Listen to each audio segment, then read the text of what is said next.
अस्सलामु अलैकुम वरहमतुल्लाहि वबरकातुहू। जज़ाकुमुल्लाह। मेरा नाम एच.एम. उमैर बेग है, कराची से मेरा ताल्लुक़ है और लर्निंग एंड डेवलपमेंट के अंदर कॉर्पोरेट सेक्टर में और एजुकेशन सेक्टर में काम करता हूँ। कैरेक्टर एजुकेशन फाउंडेशन के साथ, इदारे के साथ डे 1 से वाबस्ता हूँ और मुझे आप लोगों की ट्रेनिंग के लिए ख़ास तौर पे इदारे ने कराची से बुलाया है। तो आप इससे अंदाज़ा लगा सकते हैं कि इदारे की नज़र में आप लोग कितने कीमती हैं। और ये बात बताने का मेरा मकसद ये था कि आप लोग इस ट्रेनिंग से कितना संजीदा रहें कि इरादा यकीनन मेरा यहाँ मौजूदगी शायद आप लोग कुछ मुझसे समझ सकें, लेकिन यकीनन मैं आप लोगों से बहुत कुछ यहाँ से सीख कर जाऊँगा। आप तमाम असातिज़ा हैं। बहरहाल हम आगाज़ करते हैं, मौजू की तरफ आते हैं। एजाज़ भाई जो है कंक्लूड कर चुके हैं आप लोगों को। जहाँ तक उसकी बुनियाद पर अगर मैं आपसे सवाल करना चाहूँ कि अब तक आप क्या बात समझ पाए हैं कि किरदार साजी, स्क्रीन पर क्या देख सकते हैं आप सवाल, किरदार साजी क्यों ज़रूरी है? हर चीज़ की कोई वजह होती है यकीनन। तो अगर आप इतना अहम काम करने लगे हैं, वो जो आपने अभी कहा कि इतना बुला लिया इतनी दूर से, तो क्यों आप लोग भी इतनी दूर से, मुझे सर सुबह बता रहे थे इफ्तिखार साहब के बहुत दूर से आप लोग जमा हुए हैं, इतनी बड़ी तादाद में यहाँ मौजूद हैं। यकीनन कोई ना कोई वजह है, कोई मकसद है। दुनिया में हर काम मकसद के साथ है। तो किरदार साजी क्यों? एनीवन? ऐसे नहीं, प्लीज़ हैंड रेस करिएगा। ऐसे तो आप सब नहीं, हैंड रेस के साथ बोलना नहीं होता। हैंड रेस करेंगे जिनको मैं मौका दूंगा ज़रूर। लास्ट में आप मैम।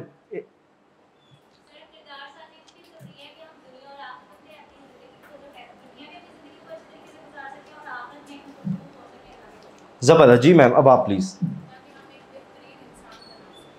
चलिए ज़बरदस्त। ज़रा कोशिश करिएगा कि अब तक की जो आपने ओरिएंटेशन ली है उसके मुताबिक बात को कंक्लूड करिएगा जी।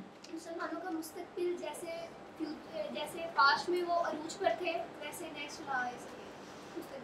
मुसलमानों के उरूज की खातिर। चलिए एक हदीस के ज़रिए हम इसको समझने की कोशिश करते हैं। हदीस मुफलिस है कि अल्लाह के नबी सल्लल्लाहु अलैहि वसल्लम ने इरशाद फरमाया। स्क्रीन की तरफ देखिएगा आप लोग, मैं रीड करके आपको यहाँ से बताता हूँ। अगर आपको देखने में दुश्वारी है, रीड करने में नहीं आ रही, तो मैं रीड कर रहा हूँ साथ साथ। अल्लाह के नबी जब भी अल्लाह के नबी सल्लल्लाहु अलैहि वसल्लम का नाम आया करे तो कहा करें सल्लल्लाहु अलैहि वसल्लम। ये अल्लाह ताला का हुक्म है। अल्लाह ताला कुरान करीम में फरमाते हैं कि इन्नल्लाह व मलाइकतहु युसल्लूना अलन नबी या अय्युहल्लज़ीना आमनू सल्लु अलैहि, कि बेशक अल्लाह ताला और उसके फरिश्ते अल्लाह के नबी सल्लल्लाहु अलैहि वसल्लम पर क्या करते हैं? दुरूद भेजते हैं। लोगों जो ईमान लाए हो, ईमान कौन लोग लाए हैं? आप लोग ईमान लाए हैं। अल्लाह आपसे हुक्मन कहता है कि क्या करिए? अल्लाह के नबी पर दुरूद पढ़िए। अल्लाह के नबी ने फरमाया क्या तुम जानते हो कि मुफलिस इंसान कौन है? साहबा की महफिल में तो लोगों ने कहा कि वही जवाब जो मैं और आप शायद मुफलिस को समझते हैं। तो लोगों ने कहा कि अल्लाह के नबी सल्लल्लाहु अलैहि वसल्लम, मुफलिस तो शायद वो शख्स है कि जिसके पास दीनार ना हो, जिसके पास कोई दुनियावी माल दौलत ना हो। तो अल्लाह के नबी सल्लल्लाहु अलैहि वसल्लम फरमाते हैं कि मेरी उम्मत का मुफलिस वो शख्स है कि जो रोज़े क़यामत अल्लाह ताला के सामने हाजिर होगा। मफ़हूम है कि अल्लाह ताला के सामने पेश होगा और उसके पास नमाज, रोज़ा, ज़कात, गोया इबादत के ढेर होंगे, मगर उसने दुनिया के अंदर किसी का हक खाया होगा, किसी पर तुहमत लगाई होगी, किसी को गाली दी होगी, किसी का माल खाया होगा, किसी को कत्ल किया होगा, और गोया आखिर में इसके नतीजे में किया यह जाएगा कि इसको नाहक मारा जाने की वजह से, जो उसने लोगों को नाहक मारा होगा, तो क्या किया जाएगा? उसकी नेकियां कम करके लोगों में तकसीम की जाएंगी कि जिनके उसने हक मारे होंगे। और अगर उसकी नेकियां तब भी कम पड़ गई, उसने मजीद काम बुराई किए हों, तो फिर जो जिनके साथ उसने हक तलफी की होगी उनकी गुनाहों को इसके हिस्से में डाल दिया जाएगा, इस शख्स के हिस्से में डाल दिया जाएगा। और आखिरकार होगा ये कि इन गलतियों के इसके हिसाब के साथ इसको आखिर में जहन्नम में घसीट कर फेंक दिया जाएगा। ये अल्लाह के नबी सल्लल्लाहु अलैहि वसल्लम ने उस शख्स का नतीजा बताया। किसके बारे में बता रहे हैं?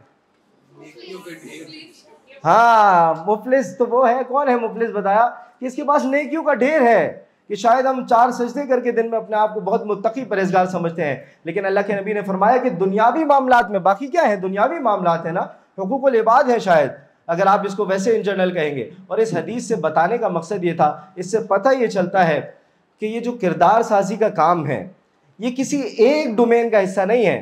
ये कितने डोमेन है जो अभी आप पीछे गुजर के भी आ चुके हैं इससे। ये नशोनुमा किस तरह है?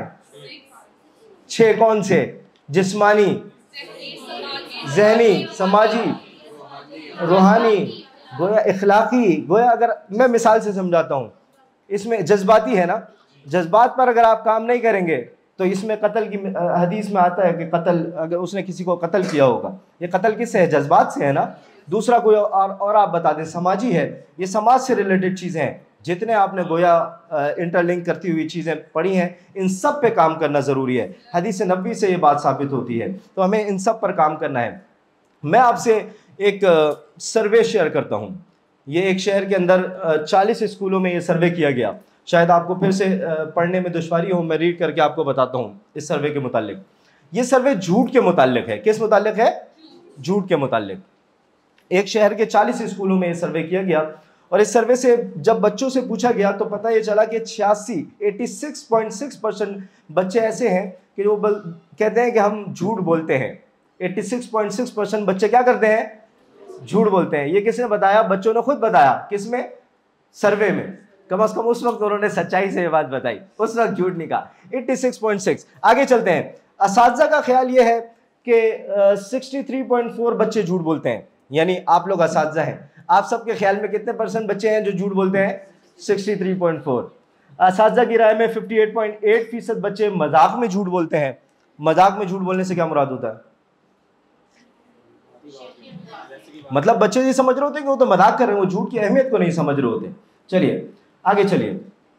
असातिज़ा की राय में 47.9% बच्चे वालिदैन या असातिज़ा की सज़ा के खौफ से झूठ बोलते हैं।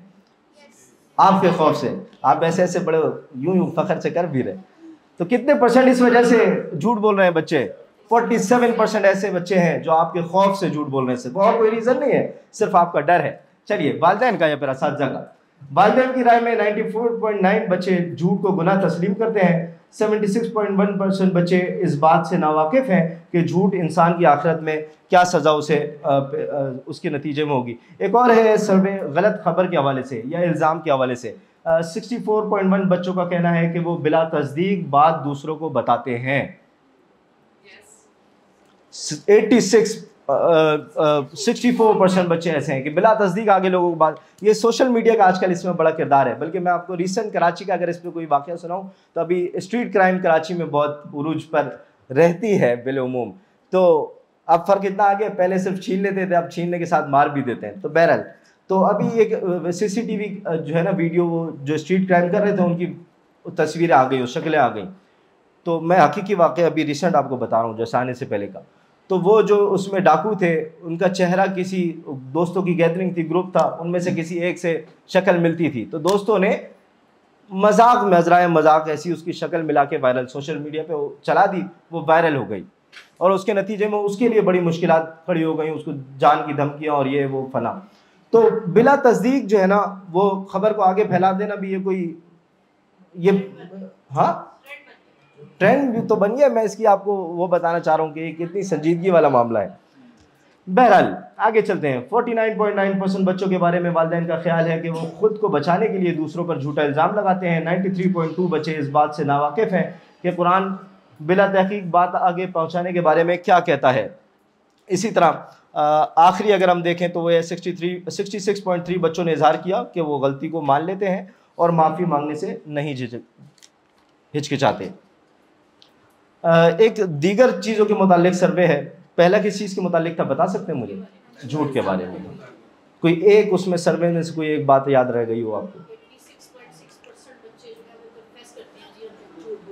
ठीक है, ये बात उन्होंने सच्चाई से बताई। अच्छा, अगला किस बारे में था? गलत फहमी और गलत खबर फैलाने के हवाले से। ये लास्ट है, दीगर चीज़ों से मुताल्लिक़ है। मजमे के सामने तकरीर या गुफ्तगू करने के बारे में जब बच्चों से पूछा गया तो 42.7 बच्चों ने हाँ कहा और इनमें से 26.5 को ये मौका स्कूल में मिला। किस चीज़ का मौका? मजमे के सामने तकरीर करने का। जबकि 52.1 ने नहीं में जवाब दिया। इनमें से 43.6 ने कहा कि इनको कभी सिखाया ही नहीं गया, उनको कभी ये मौका ही नहीं मिला कि वो मजमे के सामने तकरीर कर सकें या बात कर सकें। इसका झूठ से कोई ताल्लुक़ नहीं है, दीगर चीज़ों का सर्वे है, उस मुतालिक बता। अगला सर्वे है रसाइल में तहरीर के हवाले से कि क्या बच्चों ने कभी निसाबी एक्टिविटी से हट के कुछ लिखा या नहीं लिखा। तो बच्चे बताते हैं कि 88% बच्चों ने कभी कोई गैर निसाबी तहरीर नहीं लिखी। गैर निसाबी से मुराद ये समझते हैं कि जो आपने होमवर्क उसको दिया ना, उसके अलावा उसने कभी कुछ नहीं लिखा। 88% बच्चे ऐसे हैं। तीसरी चीज़ है घर में इज्तिमाई मुताल्ला। 59.3 का ये कहना था कि उन्होंने घर में कभी इज्तिमाई मुताल्ला नहीं किया। लास्ट है सीरत नबी सल्लल्लाहु अलैहि वसल्लम के हवाले से। कि सीरत नबी सल्लल्लाहु अलैहि वसल्लम का मुताल्ला 45% ने हाँ में जवाब दिया, लेकिन इनमें से सिर्फ 7.5 ने स्कूल की मदद से किस चीज़ का मुताल्ला किया जी? सीरत नबी सल्लल्लाहु अलैहि वसल्लम का। 77.5 ने घर के किसी फ़र्द के ज़रिए ये इल्म हासिल किया, जबकि 55 ने नहीं में जवाब दिया। यानी 55% बच्चे ऐसे हैं कि जिन्होंने कभी सीरत नबी का मुताल्ला किया ही नहीं। जो नबी सल्लल्लाहु अलैहि वसल्लम किरदार की दुनिया में बेहतरीन मिसाल है, जिन जैसा आप इस उम्मत मुस्लिमा को उरूज पर ले जाने के लिए बनाना चाहते हैं। अगर आप उम्मत को उरूज पर ले जाना है, आपने कहा किरदार इसलिए ज़रूरी है, उम्मत को उरूज पर ले जाना है, वो अल्लाह के नबी के सल्लल्लाहु अलैहि वसल्लम के रास्ते पर चले बगैर मुमकिन ही नहीं है। तो 55% आपकी नस्ल है आने वाली जो जानती नहीं है कि मेरा और आपका नबी था क्या चीज़, उन्होंने इस चीज़ से कभी गुजरे ही नहीं है। बहरहाल आप सबके पास एक इस तरह का ये सरगर्मी जिस पे आपसे मुस्तकिल एजाज भाई करवा रहे थे,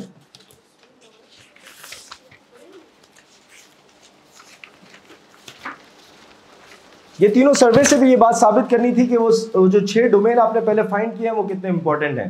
ये सारे सर्वे भी उसी मुतालिक बताते हैं। बहरहाल इसमें सरगर्मी नंबर 4 पर अगर आप लोग आ जाएं, सरगर्मी नंबर 4 निकालिएगा।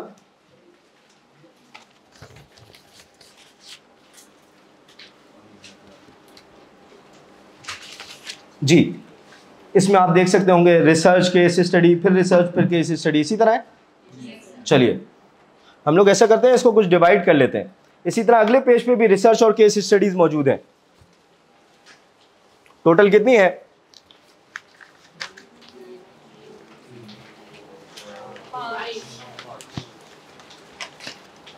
5 है। चलिए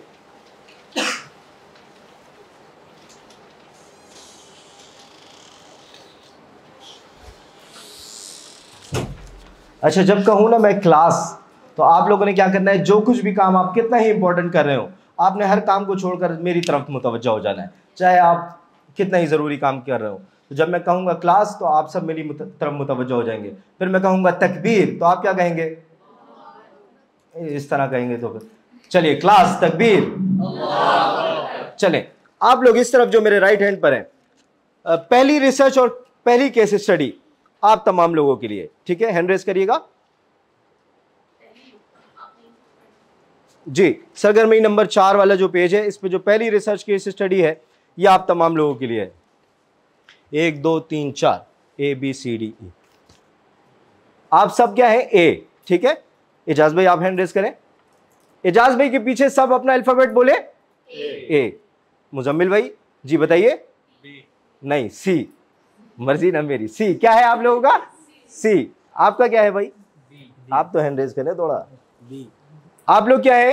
बी। चले इनकी मान लेते हैं, बी है आप लोग, और आप लोग हो जाएंगे डी। चलिए आपने करना क्या है, जो ए और सी है, ए और सी जो है दूसरी रिसर्च और केस स्टडी, और आप लोग कौन से हैं भाई? बी और डी। बी और डी तीसरी रिसर्च और केस स्टडी। और इस तरफ जितने लोग हैं, राजा साहब के पीछे, राजा साहब जरा आप दोनों हाथ उठाएं, दोनों। राजा साहब के पीछे जितने लोग हैं, आपकी कौन सी रिसर्च और केस स्टडी है? चौथी। आप सबने ये करना है कि इस रिसर्च और केस स्टडी को पढ़ना है, चाहे आप दो पेयर के साथ बैठे हुए तो पेयर की शक्ल में पढ़ लीजिए। आपको इस चीज के लिए वक्त दिया जाता है कितना? 5 मिनट इनफ है? 5 मिनट्स। चलिए 5 मिनट है आपके पास। मुझे बताएं कि इधर से आप लोगों के पास पहली वाली थी, वेरी फर्स्ट जी। सेंटर में मैम आप खड़ी हो जाएं प्लीज। आप कुछ बताएं कि आपने केस स्टडी में क्या पढ़ा, सबसे शेयर कीजिए। जी जी, थोड़ा आप अगर उस तरफ होके बताएं तो सबको शेयर हो सकेगी बात।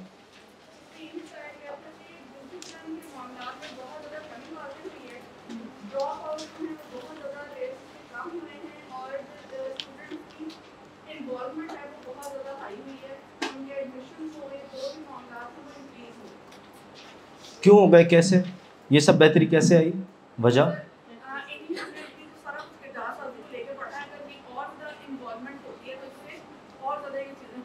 ठीक है, थैंक यू। ये जो कुछ हमने पढ़ा है सुबह से, ये अगर स्कूल में करा दिया जाए तो ये बेहतरी आ जाएगी, इनका कहना ऐसा है। अच्छा, बात यह है कि ये अमेरिका के स्कूल हैं जिनकी ये केस स्टडी है, और उन्होंने रसूल अकरम सल्लल्लाहु अलैहि वसल्लम के मुताल्लिक़ उनको नहीं पढ़ाया, लेकिन बताने का मकसद ये है कि किरदार साजी, कैरेक्टर बिल्डिंग। चले मैं कंक्लूड करूँगा उसको। यहाँ से कोई आप में से पीछे लास्ट नहीं नहीं, ये ए और डी, सी, ए और सी।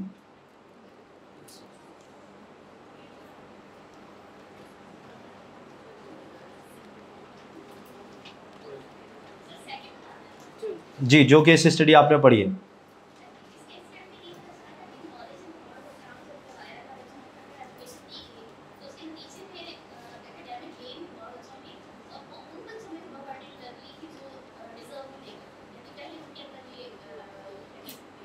ज़बरदस्त, ये तो बहुत अच्छी चीज़ है, थैंक यू। जी, आप में से कोई?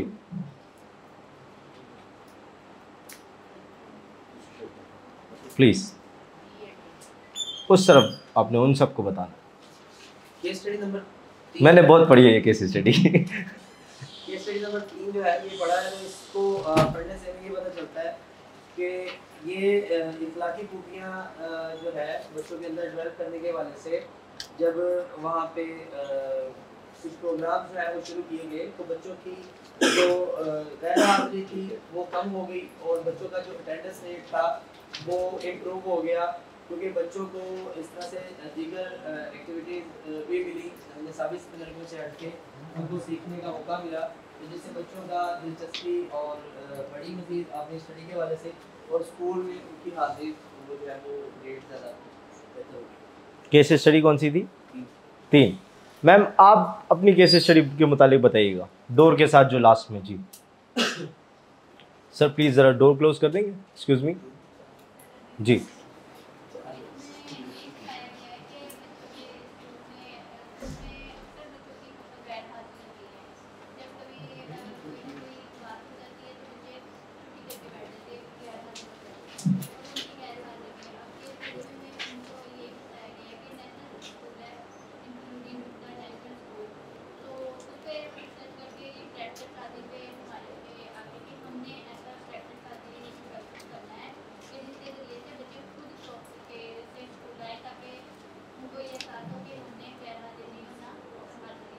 चलिए, ज़बरदस्त, थैंक यू। एक दफ़ा आप सब बहुत अप्रिसिएशन के मुस्तहिक हैं। बात कहने का मकसद ये है कि इन स्कूल्स के मुतालिक जो केस स्टडी है वो जब इन स्कूल्स को इनके अंदर करैक्टर बिल्डिंग का प्रोग्राम उन्होंने लॉन्च किया और उसके बाद आखिर में रिसर्च के नतीजे में ये सारे फ़वाइद सामने आए जो आप सब ने अभी एक दूसरे को यहाँ शेयर किए हैं। इनमें से जो मोस्ट कॉमन है वो मैं आप स्क्रीन पर देख सकते हैं। सबसे पहला है reducing the risk of drop out. बच्चे स्कूल छोड़कर नहीं जाते, ड्रॉप आउट नहीं होता, एडमिशन ख़त्म नहीं होता, एडमिशन कैंसिल नहीं होता, बल्कि मैं यहाँ तक कहता हूँ स्कूल्स में कि इसके नतीजे में एडमिशन और क्या हो जाता है, आपके स्कूल में बढ़ जाता है। कैसे बढ़ता है, साबित कर सकते हैं कुछ? होता क्या है वैसे इन कॉमन, अगर आप देखें ग्राउंड रियलिटी है कि पेरेंट्स जो है ना वो एक दूसरे को शेयर करते हैं कि वो अपनी वो वालदा जो है ना अपनी सिस्टर को बताती है, बच्चे की खाला को, मेरा बच्चा जहाँ जा रहा है ना वहाँ तो स्कूल वालों ने ये शुरू किया और इतना ज़बरदस्त है। फिर क्या होता है, खाला भी क्या बोलती है, मेरे बच्चे भी कहाँ जाएंगे, उसी स्कूल में जाएंगे। फिर इसी तरह लोग अपना अगर मोहल्ला वगैरह शिफ्ट करते हैं तो वो कोशिश करते हैं कि उसी स्कूल में जो अच्छी एक्टिविटीज़ बच्चों को प्रोवाइड कराओ, तो उसके नतीजे में स्कूल के एडमिशन इंप्रूव हो जाते हैं। अगला क्या है, इंक्रीज एकेडमिक परफॉर्मेंस। बच्चों की एकेडमिक परफॉर्मेंस इंक्रीज हो जाती है, यानी जो बच्चे पढ़ाई में कुछ कमज़ोर हैं वो बेहतर हो जाते हैं। ये कैसे मुमकिन है किरदार साजी से? ये आपकी केस स्टडी में मौजूद है, अगर आप ये ना बता सके तो। और बल्कि एजाज भाई ने पूरा सेशन करा। बच्चों की, आसान सा सवाल है, बच्चों की एकेडमिक परफॉर्मेंस कैसे इंप्रूव होती है? एक बच्चा है मैथ्स में, शख्सियत में निखार, कॉन्फिडेंस। एक बच्चा है मैथ्स में मेरी तरह 100 में से कितने लेता है? तो वो इम्प्रूव हो गया। मैं नहीं हुआ, मैंने उस स्कूल में नहीं पढ़ा ना। तो कैसे? बात यह कि जो जहन साजी वाला हिस्सा है ना, नशोनुमा, जहनी नशोनुमा, जब आप उस पर काम करते हैं, बच्चे के ओवरऑल पर्सनैलिटी पर काम होता है ना, तो पूरी पर्सनैलिटी ग्रो, जब जहन साजी उसकी बढ़ती है, जब उसकी मेंटल कैपेसिटी बढ़ती है, तो वो सिर्फ कैरेक्टर बिल्डिंग के लिए थोड़ी बढ़ती है, वो तो साइंस के सब्जेक्ट के लिए भी बढ़ती है, वो मैथ्स के लिए भी बढ़ती है, दीगर तमाम सब्जेक्ट्स में भी उसको हेल्प आउट करता है। चलें, developing mature responsible learning behaviour बनाता है। इंप्रूव स्कूल अटेंडेंस, बच्चों में स्कूल के अंदर गैर हाजिरी का रेशो कम हो जाता है। क्यों? क्योंकि उनको अच्छा लगता है स्कूल आना, शौक पैदा होता है। आखिरी है इन्हेंसिंग स्टूडेंट टीचर रिलेशनशिप। आपका और बच्चे का ताल्लुक आपस में मज़ीद बेहतर होता है। और मैं हमेशा एक बात कहता हूँ कि अगर मैं आपके बच्चे स्कूल के किसी बच्चे से ये बात कहूँ कि बेटा आपका फेवरेट टीचर और आपका फेवरेट सब्जेक्ट कौन सा है, और वो बच्चा अगर आप जो सब्जेक्ट पढ़ाते हैं वो नहीं बता रहा और आपको फेवरेट टीचर नहीं बता रहा, तो आप कभी भी उससे लर्निंग आउटकम नहीं अचीव कर सकते। लर्निंग आउटकम आप यकीनन सब समझते होंगे, हासिलात ताल्लुम, जो आपके यूनिट कितनी देर का होता है स्कूल में, एक पीरियड 35-40 मिनट्स। अगर आप 40 मिनट मेहनत कर रहे हैं और हासिल कुछ नहीं कर पा रहे, तो आप किसी फायदे की मेहनत नहीं कर रहे, क्योंकि आपको बच्चे को आपसे दिलचस्पी ही नहीं है, बच्चे को आपसे ताल्लुक ही नहीं है, बच्चे को आप अच्छे नहीं लगते। जरूरी शर्त पहली क्या है कि बच्चे के पसंदीदा फेवरेट टीचर आप बन जाइए। जब आप पसंदीदा टीचर होंगे, फेवरेट टीचर होंगे, तो बच्चा आपकी सुनने पर रजामंद होगा। जब आपकी सुनने पर रजामंद होगा तो आप जो कुछ भी उसको डिलीवर करेंगे वो शौक से सुनेगा और पढ़ेगा, तो आपका और बच्चे का ताल्लुक इसके नतीजे में बढ़ता है और बेहतर होता है। अब अगला काम ये करना है कि आपको 2 मिनट का वक्त दिया जा रहा है। इस 2 मिनट के अंदर, सिर्फ घड़ी देखकर मैं आपको 2 मिनट दूंगा, आपने अब तक सुबह से लेकर अब तक जो कुछ आप समझ सके हों उस पर आपने एक समझ लीजिए कि आपको चैलेंज है कि आपने ये सवाल का जवाब पेश करना है। सुबह से बहस इस पर है कि किरदार साजी क्यों ज़रूरी है। ये केस स्टडी भी आपने पढ़ ली, उससे पहले आपने हदीस भी पढ़ ली, उससे पहले मैंने आपको सर्वे भी दिखाए, 3 सर्वे आपको बताए, हदीस बताई, आयत बताई, उसके बाद आपने केस स्टडी भी 5 पढ़ी है। आपने 2 मिनट में क्यों ज़रूरी है का जवाब तैयार करना है और आप में से किसी को आकर यहाँ वो जवाब पेश करना है, और हम सब आपके लिए, जो भी यहाँ पर पेश करेगा तो हम आपके लिए बहुत अच्छी सी क्लैपिंग करेंगे। और हम स्कूल में ये काम नहीं कर रहे, अगर बच्चों को ये चीज़ नहीं पहुँचा रहे, इसका मतलब हम बहुत कुछ है जो उसको लर्निंग नहीं दे रहे और दे सकते हैं और देना ज़रूरी है। अगर इतना ही ज़रूरी है जो आपने इतने सारे जवाब ढूंढ कर निकाले हैं, तलाश किए हैं, अगर कैरेक्टर बिल्डिंग इतना ज़रूरी काम है, तो अगला सवाल ये पैदा होता है कि कैरेक्टर बिल्डिंग की कैसे की जाए, किरदार साजी कैसे मुमकिन है, ये काम कैसे किया जा सकता है। इसमें से आप लोगों की यकीनन कुछ ना कुछ तजावीज़ होंगी, आप लोगों का तजुर्बा है, कोई ना कोई स्कूल कुछ ना कुछ काम कर रहा होता है। अगर मैं इन कॉमन जो काम किए जा रहे हैं, थोड़ी सी तवज्जो रखिएगा, आखिरी 2 एक्टिविटीज़ हैं, उसके बाद चाय आपके बहुत करीब है। स्कूल में जो मोस्ट कॉमनली काम किए जाते हैं किरदार साजी के हवाले से, वो अगर मैं आपके साथ शेयर करूं तो उसमें से शायद कहीं पर ऐसा किया जाता है कि चेयर लीडिंग के ज़रिए से काम किया जाता है। चेयर लीडिंग इस असेंबली रख दी जाती है, असेंबली में किसी मोटिवेशनल स्पीकर को बुला लिया जाता है, वो किसी भी मौजू पर तकरीर पेश कर देते हैं, या फिर कोई ऐसा सेशन मुनक्किद कर दिया जाता है बच्चों के लिए, और बच्चों को सामने रखकर उनके सामने कोई भी मौजू पर तकरीर पेश की जाती है, या फिर कोई डोनेशन के हवाले से कोई अच्छे कॉज के लिए बच्चों को मुहिम चला दी जाती है। वीकली कैंपेन स्कूल में लेकर लॉन्च कर लेते हैं। फॉर एग्जांपल फ़लस्तीन का मामला है तो फ़लस्तीन फ़ंड की जो है वो स्कूल में कैंपेन हो गई, और उसके हवाले से पोस्टर्स और एडवर्टीजमेंट और बच्चों को पूरी कैंपेन में फोकस किया जाता है, और इस तरह से बच्चों के अंदर वो चीज़ें डेवलप करने की कोशिश की जाती हैं। लेकिन क्या ये काम करना तो बहुत अच्छी बात है, स्कूल वाले कर रहे होते हैं, क्या ये काम सारा साल होता है? नहीं, 1 हफ्ता होता है, उसके बाद बाहर।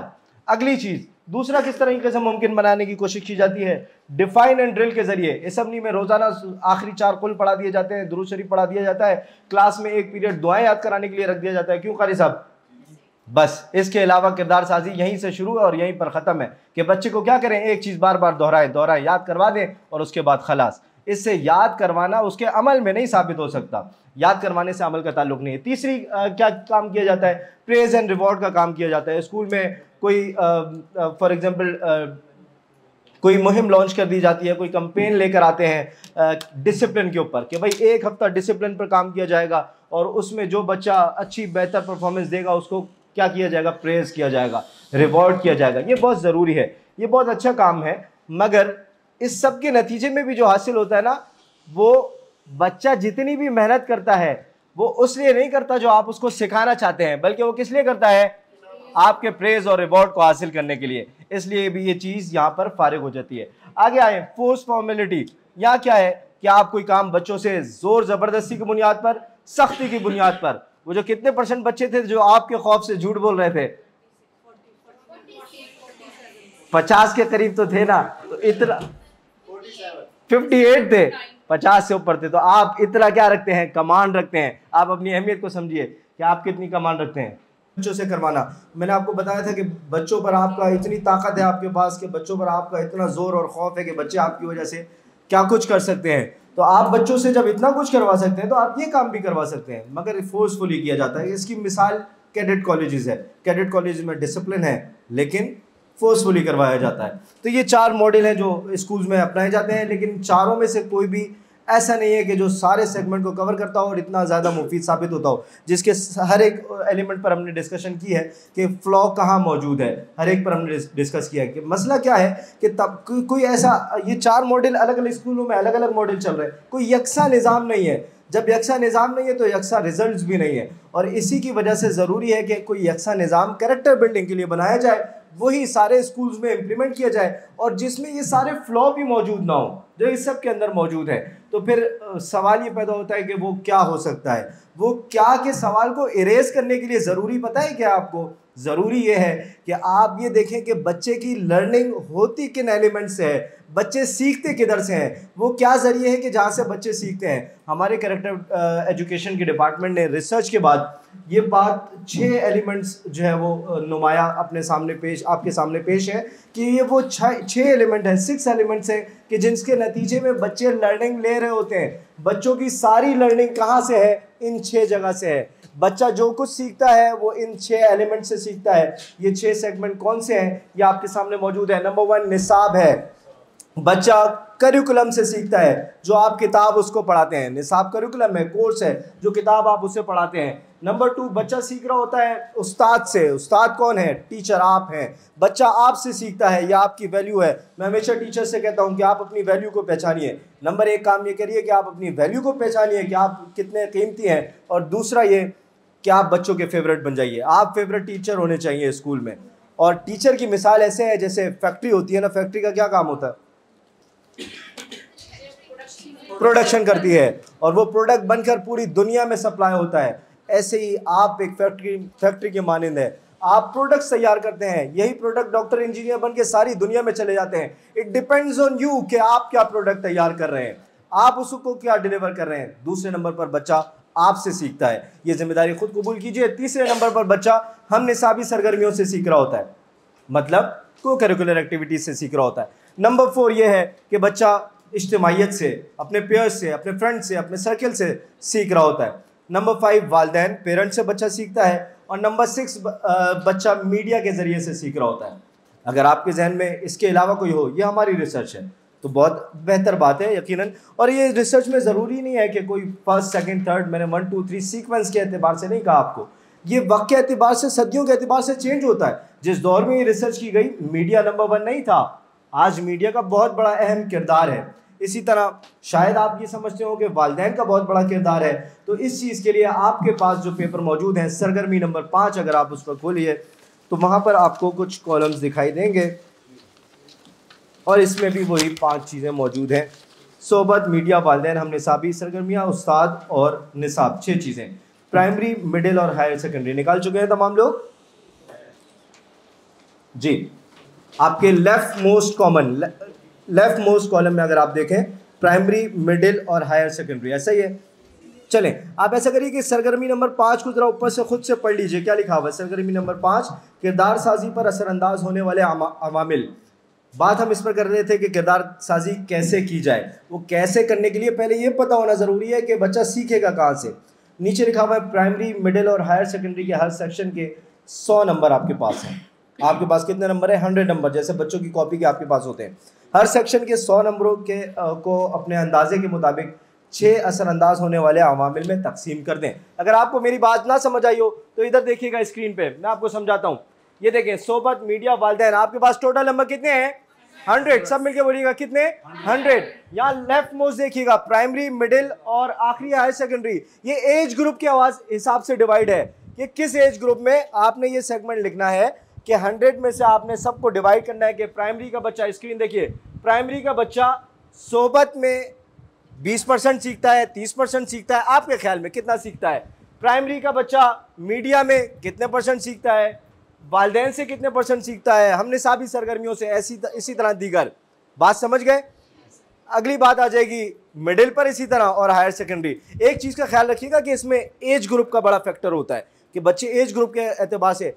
दूसरी चीज़ आपने ये करना है कि कोई भी आपने जो नंबर की डिवीज़न की हो वो एक नंबर सेम नहीं होना चाहिए।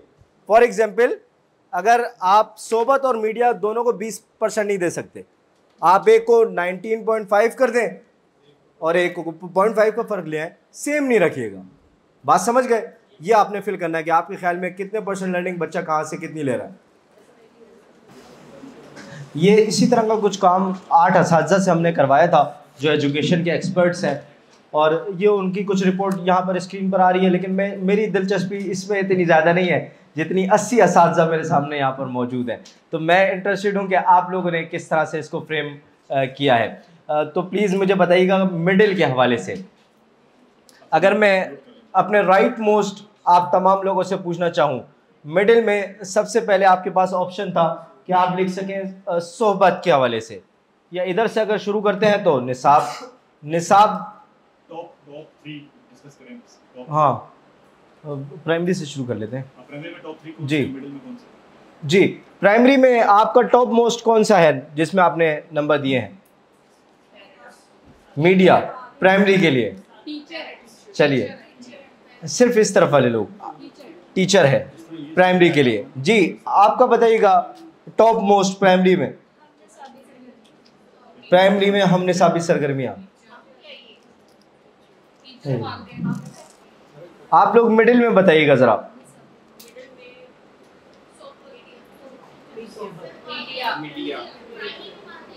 वालिदैन, मीडिया, उस्ताद। ओ भाई, कौन सा प्राइमरी बता रहे हैं, मिडिल बता रहे हैं? कौन सी क्लास में? Higher secondary? मिडिल में सोहबत। ठीक है जी सर, इस तरफ पीछे तमाम लोग। आपने हायर सेकेंडरी में टॉप मोस्ट किसको दिया है? तो माशाल्लाह, अगर सब कुछ ही मीडिया से हो रहा है तो सर से मैं गुजारिश करता हूँ, सर एक काम करें, कल से जो है स्कूल में इन सब की 80 लोगों की ज़रूरत ही क्या है? अगर सब सारे प्राइमरी में, मिडिल में, हायर सेकेंडरी में टॉप मोस्ट मीडिया के अलावा कुछ है ही नहीं, तो 80 लोगों की तो स्कूल में ज़रूरत भी नहीं है। अभी चेंज हो रहा है आप सबका भी। उस्ताद हैं, उस्ताद का बताइए प्राइमरी में कितना है? जी, उस्ताद किसी ने प्राइमरी में टॉप मोस्ट किया है? कितने लोग हैं? हैंड रेज करें। प्राइमरी में उस्ताद, हाँ मार कर दीजिएगा प्लीज। ये बात है मैम के पास। चलें सिर्फ प्राइमरी में बात कर लेते ना फिलहाल।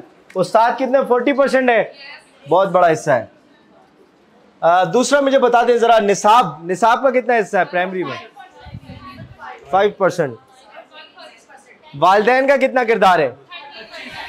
30%।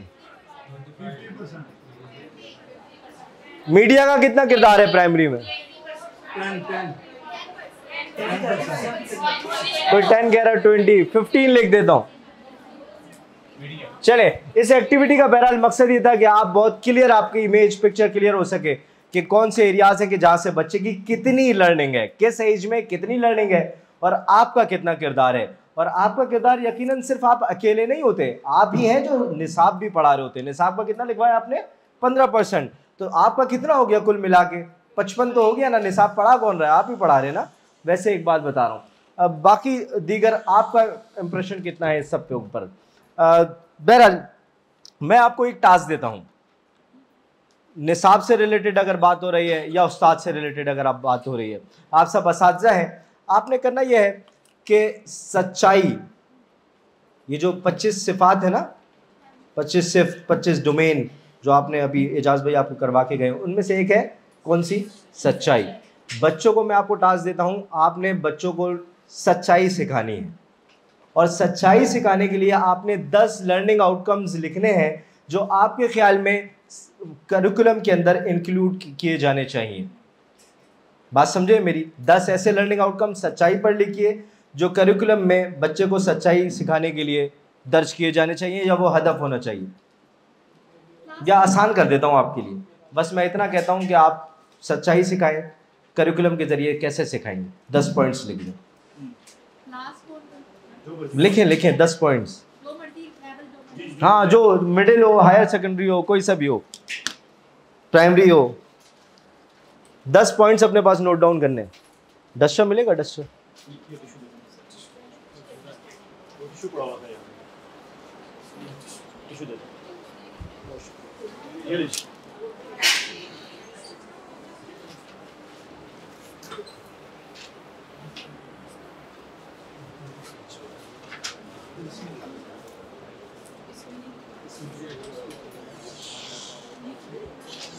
सच्चाई के मुतालिक ऐसे कौन से 10 अहदाफ होने चाहिए जो निसाब में शामिल होने चाहिए?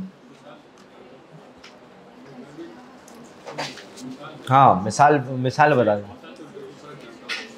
एक मिसाल ये है कि आप ये कहें कि बच्चा सच और झूठ में फ़र्क जानता हो। एक आउटकम है ना, बच्चा अगर फ़र्क जानता है तो लर्निंग आउटकम अचीव हो गया, इसके ज़रिए वो सच्चाई को पहचान रहा है। ये मैंने मिसाल दी है। ऐसे आपने 10 बनाने किसी भी एज फैक्टर के लिए।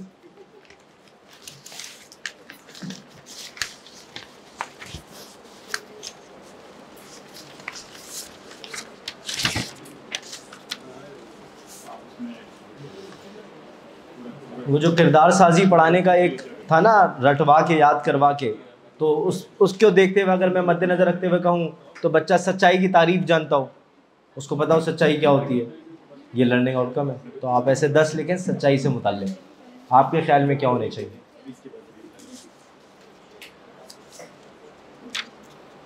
बात समझ गए मेरी? आपके पास जो सच्चाई के लर्निंग आउटकम हमने कंपाइल किए हैं, आपने अपने वाले और ये वाले मैच करने हैं कि क्या वो इसके अंदर कवर हो रहे हैं या नहीं हो रहे, किस क्लास में होते हैं, किस उम्र में होते हैं। और आप में से किसी ने अगर ऐसा लर्निंग आउटकम लिखा हुआ हो जो इस डॉक्यूमेंट में मौजूद ना हो तो आप प्लीज़ मुझ तक ज़रूर पहुंचाइएगा, मेरी रिक्वेस्ट है, ताकि हम भी इजाफा कर सकें। क्यों इजाज़त? सही है ना अब्दुल्ला? सच्चाई के अलावा, हाँ हाँ।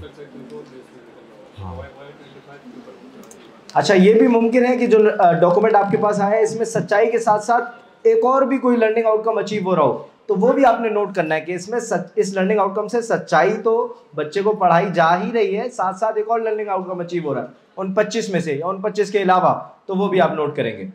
और आप में से किसी ने ऐसा कोई लर्निंग आउटकम लिखा हो जो इस डॉक्यूमेंट के अंदर मौजूद ना हो तो मुझ तक ज़रूर पहुँचाइएगा। जी क्लास, मेरा ख्याल है जितना आपने लिखा था वो मिल चुका होगा आपको उसके अंदर। चलिए, इसके अलावा मैम कुछ बात आप तमाम से शेयर करना चाहती हैं तो पहले मैम को मौका देते हैं, फिर मैं बात कंटिन्यू करूँगा। जी मैम।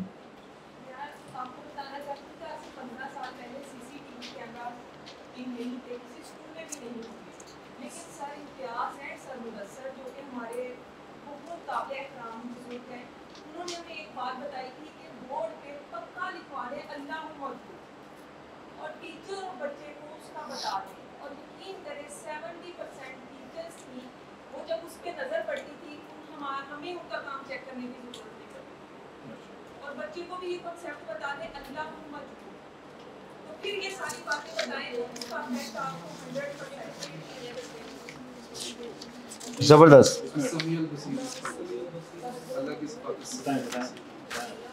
ये 10 साल में 8 नंबर पे अल्लाह की सिफात समीउल बसीर अलीम, सच्चाई के तस्वीर। जी जी, वो मौजूद है, वो वैसे शेयर करना चाह रही है।